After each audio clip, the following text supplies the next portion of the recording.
And the Biden administration announcing a new round of sanctions and visa restrictions on Russian oligarchs and their families. One includes Vladimir Putin's press secretary, Dmitry Peskov.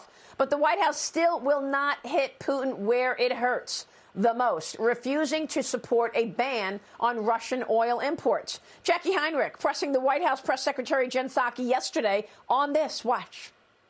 As long as we're buying Russian oil, though, aren't we financing the war? Well, Jackie, again, it's only about 10% of what we're importing. I've not made any announcement about any decision on that front, but our objective here and our focus is making sure that any step we take maximizes the impact on President Putin and minimizes it on the American people. And anyone who's calling for an end to the carve-out should be clear that that would raise prices. Joining me right now is Texas Congressman August Pfluger. He is a member of the Foreign Affairs and Homeland Security Committees. He is also a retired Air Force colonel. Also joining the conversation all morning long this morning is Dagan McDowell and James Freeman. Congressman, Colonel, great to see you. Thank you so much for adding to the conversation this morning. Give us your assessment of the activity on the ground now that Vladimir Putin has escalated this around the nuclear assets in Ukraine. Well, thank you for having me, Maria. And it's a tragedy. Our prayers go out to the Ukrainian people. I mean, this is exactly the situation that we've been talking about avoiding for so long. And I'll rewind the clock. I mean, when President Biden decided to chase these failed policies, the Green New Deal narrative, attacking our domestic supply, canceling Keystone Pipeline, that led to this environmental weakness. The environmental weakness led to the vulnerabilities that we see around the world. And those vulnerabilities have allowed Putin to gain this leverage and give him the impetus to invade. It is time to put Midland over Moscow. And now we have a nuclear facility that is being threatened by Vladimir Putin. And, you know, we've been meeting with parliament members all week from Ukraine on the phone and in person. They're extremely worried about what his next step will be. He does not care about the value of life. He is indiscriminately killing civilians, and energy security is national security. That has led us to this point. We must sanction the energy sector to absolutely bring Putin and the regime down. Well, why is Joe Biden against it? I mean, you met with Ukrainian President Zelensky, and I know that he's being hailed as a hero here, as a Winston Churchill figure. You just met with him a few weeks ago. You've been inspired by his courage. What did he say about the impact of putting sanctions on energy? Well, he was very clear. I mean, it's so simple for all the rest of the world to see that this is the step that must be taken. I mean, when you hear Jen Psaki say, well, it's just 10% of our total use that we're importing, well, it's millions of dollars a day into their pockets. I mean, at $100+ a barrel, I mean, they are absolutely enriching themselves, and they've been doing that for the entire year. Now that supply is starting to dwindle, obviously, with the demand forces, prices are going to rise. It's further enriching him. And it's just absolutely baffling that we will not put our own domestic production to use, unleash it, and quit importing a single drop of Russian oil.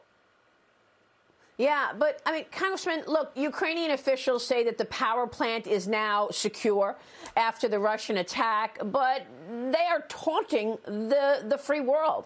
And now the U.S. and Iran are claiming that they're close to reaching an agreement to restore the 2015 nuclear deal.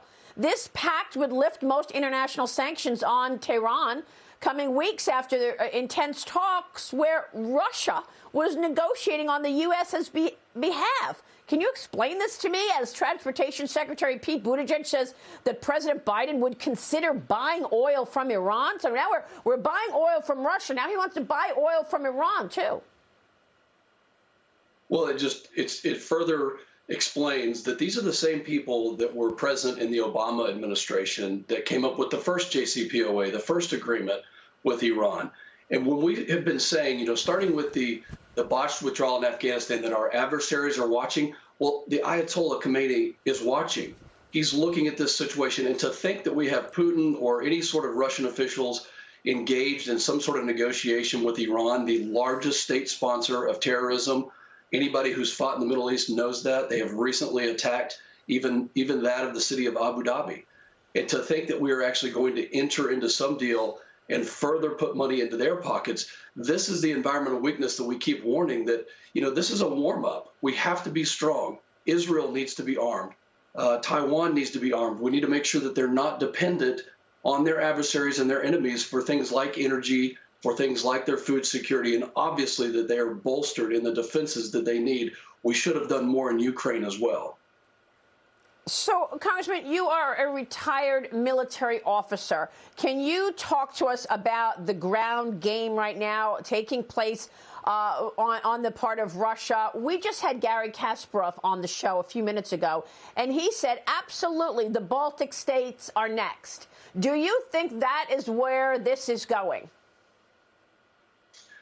Well, I certainly think that we have to be absolutely vigilant about our NATO partners, that we need to reinforce, reassure, and make sure that NATO troops and air power are at the very highest levels of readiness. I know that the Baltic states are worried. Those in Eastern Europe, our NATO partners, are worried. The ground game, I think what we've learned is that everyone thought that Putin was this tactical and strategic genius, that the Russian forces would overwhelmingly take Kyiv within 48 hours. Well, that has not been the case. We've learned a lot.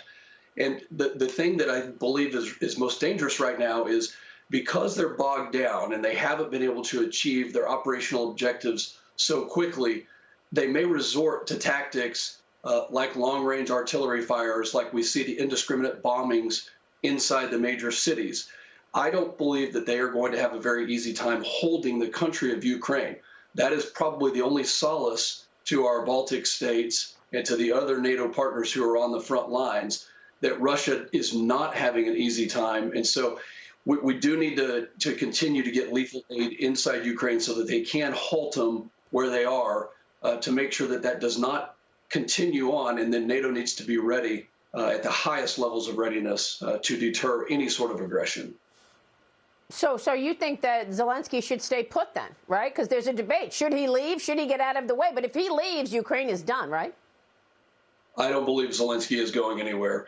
And I wrote an op-ed on his courage, the fact that he is a lion of a leader. He told me in person that his border security matters, that Ukrainian people love their country and they are going to fight for it. That's exactly what we're seeing, and he is leading the charge on that. I think the West has a lot to learn from his courage. Yeah, that is true leadership. Congressman, it's great to have you on the program this morning. Thank you for your leadership and your service. Congressman August Pfluger joining us this morning. Thank